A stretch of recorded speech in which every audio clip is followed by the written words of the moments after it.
예, 4월 11일 모닝 브리핑 시작하겠습니다. 미국의 CPI가 예상보다 높게 나오면서 시장이 하락하는 그런 모습을 보였고, 국채금리 달러 인덱스 큰 폭으로 올라갔습니다. 그래서 러셀 2000 지수가 2% 넘게 급락하는 그런 모습이 나왔습니다.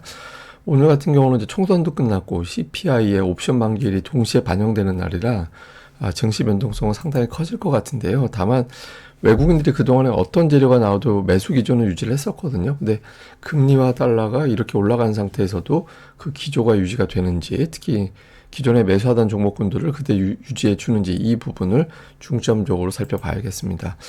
우선 미증시는 오늘 빠지긴 했는데 뭐 급락한 수준은 아니죠.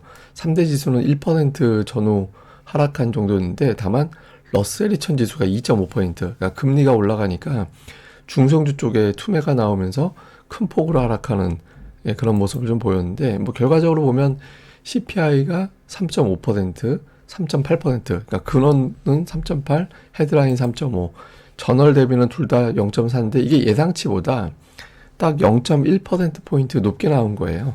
이게 사실 예상치 범위하고 그렇게 큰 차이는 아니기 때문에 시장이 폭락하는 수준은 아니었거든요. 근데 어쨌든 예상보다 좀 높게 나왔다는 점, 그리고 보시면 전월비가 계속 올라가고 있잖아요, 다시. 추세적으로 보면 올라가고 있다는 점에 이게 앞으로 더 올라갈지도 모르겠다, 이런 부담이 좀 있는 거고, 세부 항목으로 보면 에너지 비용이 좀 많이 올라갔고요. 휘발유 가격이, 가솔린 가격이 좀 많이 올랐잖아요. 그리고 주거 비용이 또 계속해서 쉽게 빠지지 않고 있다라는 점, 이 두 가지가 전체 3분의 2 정도 올라가는 데 기여를 했거든요. 그리고 이제 보면 특히 보험료, 자동차 보험료가 전년 대비 무려 22%나 올라갔어요. 그래서 이게 자동차 보험료가 이전에는 보통 한 4%, 5%뭐 이 정도 올라가던 건데 2022년부터 이렇게 올라가기 시작하더니 그때 하반기부터는 10%대. 근데 지금은 22%나 이제 올라갔거든요. 그래서 이게 항목, 물론 이제 이 자동차 보험료가 어마어마하게 영향을 준 건 아니지만 어쨌든 주거 비용을 높이는데 좀 일조를 했죠. 임대 비용 상승폭은 계속 좀 둔화되고 있긴 하지만 다른 지표들이 안정되지 않으면서 외식 비용, 에너지 비용, 그다음에 주거 비용이 또 좀 발목을 잡는 그런 모습이 나타났습니다. 그러다 보니까 이제 미국의 국채 금리 당연히 급등을 하죠. 10년물 금리가 4.54, 거의 4.5% 정도까지 올라갔거든요. 그러니까 이게 4.6%로 가면 제가 뭐 말씀드렸습니다만은 0.2%포인트 변화 때마다 코스피가 한 50포인트 정도 빠지는 또는 올라가는 그런 계기가 된다라고 말씀을 드렸잖아요. 그러니까 지금 이 정도면은 50포인트는 아니더라도 거의 육박하는 수준의 조정이 나올 수 있는 그 정도 금리죠. 그리고 이렇게 이제 금리가 올라가는데 다른 이유도 좀 있었을 것 같아요. 왜냐하면 어제 같은 경우는 금리가 내려갈 것 같아 라는 베팅이 막판에 확 몰려가지고 오늘 이제 CPI가 예상치대로 또는 예상보다 양호하게 나올지도 모르겠다라는 식으로 베팅이 몰렸었거든요.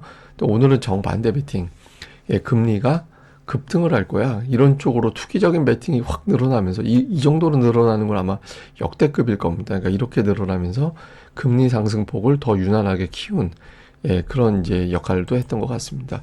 그리고 미국의 금리 인하 시점, 지금은 아예 7월도 그냥 동결로 가는 분위기고 9월 돼서야 인하할 것 같다. 그러니까 9월 인하설이 지금 65대 35 정도 비율이 되거든요. 그래서 이제 뭐 한때 6월 쪽 반반으로 가다가 그래도 7월엔 내리겠지라고 가다가 9월로 이제 옮겨가는 이제 그런 모습을 보였죠.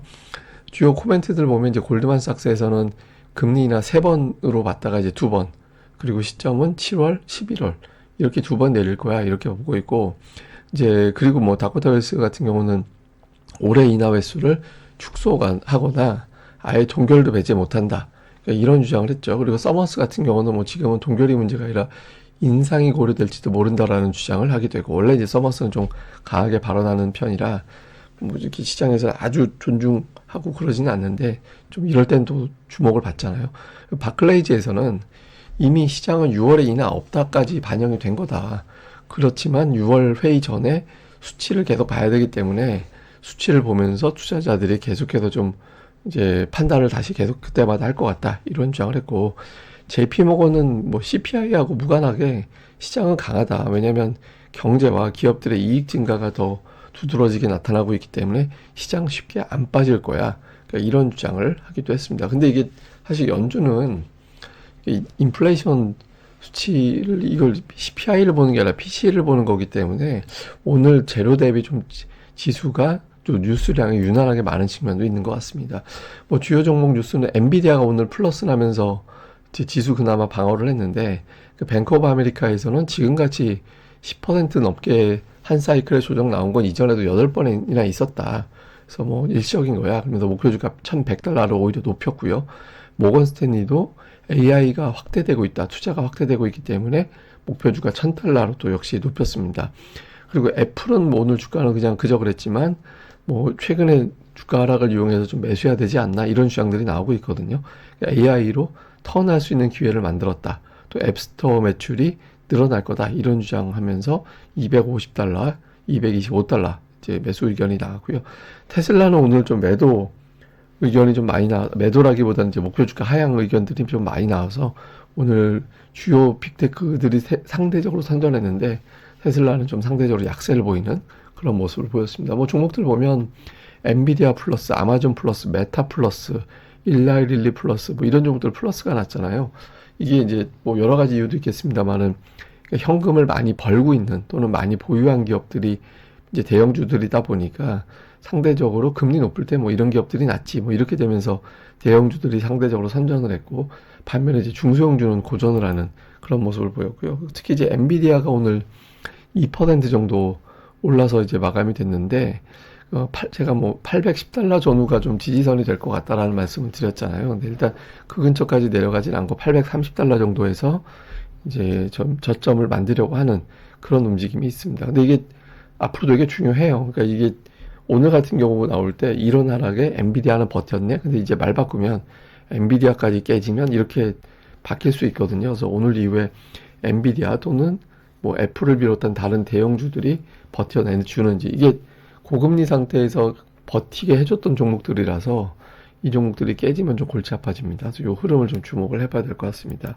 그리고 이제 총선 결과 나왔잖아요. 이게 제가 지금 방송하는 시간은 개표가 완전히 종료된 건 아니라서 근데 어쨌든 이제 200석 가까이 야권이 이제 200석 가까이 되고 여권 같은 경우는 이제 100석 초반. 그래서 개헌저지선은 방어했다. 한쪽은 뭐 압승했다. 뭐 이렇게 이제 분위기가 갈리고 있는데 어저께 제가 보니까 뭐 금투세 관련된 이야기들이 되게 많이 나오더라고요. 근데 이게 사실은 그 금투세 관련해서는 그 뭐 거부권 이슈도 있을 거고 그리고 이번에 뭐 야당이 어쨌든 승리할 것 같다라는 거는 여론조사를 통해서 어느 정도 알려져 있는 상태였거든요. 그래서 금투세 쪽의 주목도가 그렇게 높을 것 같지는 않아요. 제 개인적으로는. 그래서 뭐 금투세 쪽보다는 우리나라는 원래 외부적인 변수, 예, 그러니까 뭐 금리가 어떻게 될까, 기업들의 실적이 어떻게 돌아갈까, 뭐 이런 것들에 대해서 더 크게 영향을 받을 것으로 보여서 일단은 뭐 총선 결과에 따른 어떤 변수를 오늘 아주 엄청나게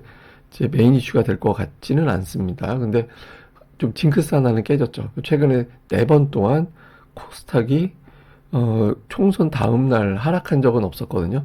3번 오르고 1번 보합이었는데 오늘 뭐 봐서는 현재로서는 쉽지 않아 보이긴 하죠. 근데 어쨌든 총선 결과는 이에 따라서 이 결과 때문에 증시가 어떻게 올라간다 내려간다 이렇게 보거나 뭐 금투세 이슈를 오늘 갑자기 확 반영하거나 그럴 가능성이 일단 낮아 보이고 금투세 이슈는 조금 더 내용을 살펴봐야 될 것 같습니다. 더 중요한 건 이제 외국인들의 매매 동향인데 외국인들이 올해 별일이 있었어도 매수를 계속 하고 있었거든요. 그러니까 올해 거의 18조 원, 양시장 합치면 거의 18조 원 매수했잖아요. 그러니까 매수한 종목은 거의 전차입니다. 그러니까 삼성전자를 우선주 포함해서 9조 원 매수했고 하이닉스를 2조 원 가까이 매수했거든요. 그러니까 11조 원 정도가 반도체였고 다음에 자동차, 그러니까 현대차, 기아하고 모비스까지 합치면 대략적으로 한 3조 원 정도 됐습니다. 그러니까 거의 한 14조 원이 전차 군단이었고 그 다음에 이제 밸류업이었거든요. 그러니까 전차, 밸류업 여기에 집중이 돼 있는 그런 상태였어요. 근데 이제 시장에서는 마지노선으로, 그러니까 오늘 만기일이라 오늘보다 내일이 중요하긴 한데 어쨌든 외국인들이 매수하던 종목을 원래 다른 업종들은 매수를 안 했으니까 그러니까 매수하던 거를 그대로 고수를 하느냐, 특히 삼성전자에 대한 시각이 하락해도 버텨야 되느냐 이게 되게 중요하고 코스닥 쪽 같은 경우는 뭐 아프리카 TV 제일 많이 매수하고 에코프로라든가 2차전지 그다음에 뭐 일부 제약바이오 반도체 뭐 이쪽으로 좀 분산이 돼 있는 편인데 이거는 뭐 오늘 이 종목군들을 매수한다라기보다는 이런 어떤 지수가 좀 변동성이 있는 날, 그럴 때 줍줍하는, 흔히 얘기하는 그런 업종이 뭐가 될 거냐, 이것도 봐야겠죠. 왜냐하면 지금 시장이 이미 선조정을 엄청나게 받았잖아요. 그러니까 최근 코스닥을 아마 제 기억에 13일 중에서 12일이 하락 종목이 많았던가 그럴 겁니다. 근데 하락 종목 수가 조금 줄어들 수 있는 그런 타이밍까지 오기는 했거든요. 또 이게 좀 상승 종목이 늘어나던 타이밍에 토로 대밀려서 그렇지, 지금은 다시 또 상승 종목수가 조금씩 늘어날 수도 있는 그런 구간으로 다시 내려오긴 했습니다. 근데 어쨌든 이럴 때 이제 하락 이용해서 매수가 되는 종목군들이 뭐가 되는지 이런 쪽을 좀 집중적으로 관찰해야겠습니다. 그래서 일단 금리가 올라가고 이렇게 됐을 때 또 기관 투자자들이 코스닥을 또 던질 거냐, 이제 받아낼 거냐. 그러니까 이미 이제 주식시장에 충분히 하락 종목이 늘어나 있는 상태에서 기관들의 어떤 수급 동향, 금리, 그러니까 보통 이제 금리 올라갈 때 기관들이 대량 매도로 대응하긴 했었거든요. 근데 이렇게 갈 건지, 그리고 그 와중에 어떤 거 사는지. 그 다음에 미국에서는 이제 반도체주가 선전을 했잖아요. 그래서 외국인들의 매수가 좀 유입이 될 거냐. 그 다음에 이제 총선, 일부 투자자들이 어제 저도 보니까 뭐 금투세 관련해서 막 좀 뭐 이런 의견들 되게 많이 올리던데, 이게 실제로 개인 투자자들 같은 경우는 그거에 대해서 의식을 할 수도 있겠지만, 이제 여러 가지 어떤 절차라든가 이런 걸 감안해 볼 때 곧바로 금투수가 메인 이슈가 될 것 같지는 않거든요. 근데 어쨌든 또 혹시 그런 관련된 움직임이 나올 수 있으니까 코스닥 좀 살펴보고, 그 다음에 이제 오늘 업종 중에서 제약, 반도체, 밸류업 이런 덩어리들이 이제 반응할 가능성은 있거든요. 이 중에 한두 개 정도는 현실적으로 보면 이제 밸류업이 움직일 거다 이렇게 보는 투자들이 있을 수도 있는데, 어쨌든 이 중에서 어느 업종이 지수를 좀 방어를 해주느냐. 오전 말고 오후. 근데 이게 오늘이 만기일만 아니면 이제 업종에 의미를 두기가 괜찮은데, 이게 만기일이라서 대형주들 의미 부여하기가 좀 애매한 측면이 있거든요. 근데 어쨌든 이런 종목군들 중에서 어느 것들이 반응을 하는지 이거를 좀 봐야 될 것 같습니다. 근데 지금은 자칫 잘못하면 좀 안 좋은 쪽으로 생각을 해보면 코끼리 장세가 돼버릴 수도 있어요. 자꾸 코끼리를 상상하게 만들어버리는 그런 장이 될 수도 있거든요. 그래서 인플레이션 검색 추이가 다시 늘어나고 있잖아요. 근데 엄청나게 치솟는 건 아니죠. 근데 늘어나고 있는 거는 사실이거든요.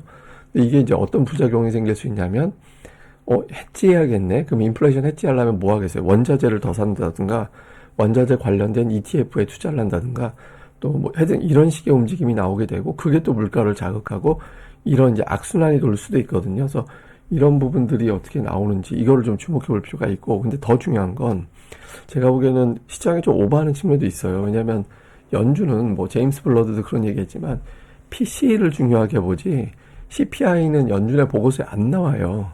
FMC 회의 끝나고 나오는 보고서에는 PC가 경제 전망이 할 때 PC를 갖다 꼽지 그 CPI나 PPI는 안 나오거든요. 근데 여기에 대해서 너무 시장에서는 몰입을 하는 건, 오늘 국채 발행도 있었고 또 이제 워낙 최근에 원자재 가격 때문에 금리에 대한 긴장도가 높은 상태라서 좀 유난하게 뉴스가 나온 것 같고, 이제 결국에는 PC인데 PC는 예상치대로 지금 나오고 있거든요. 그래서 시장이 뭐 오늘 이거 가지고 뭐 추세가 바뀐다 이런 거보다는 한 이틀 정도 요란하게 움직이고, 그 다음에 이제 실적으로 아마 바톤이 넘어가지 않을까라고 생각을 합니다. 근데 다만 이제 앞서 말씀드린 대로 요게 이제 코끼리가 돼버리는 그런 상황이 생기는지는 좀 계속해서 모니터링을 해보도록 하겠습니다. 예, 그럼 또 오늘 하루 또 잘 보내시고요. 저는 또 다음에 뵙겠습니다. 이 방송 구독하기와 좋아요 꼭 부탁드립니다. 감사합니다.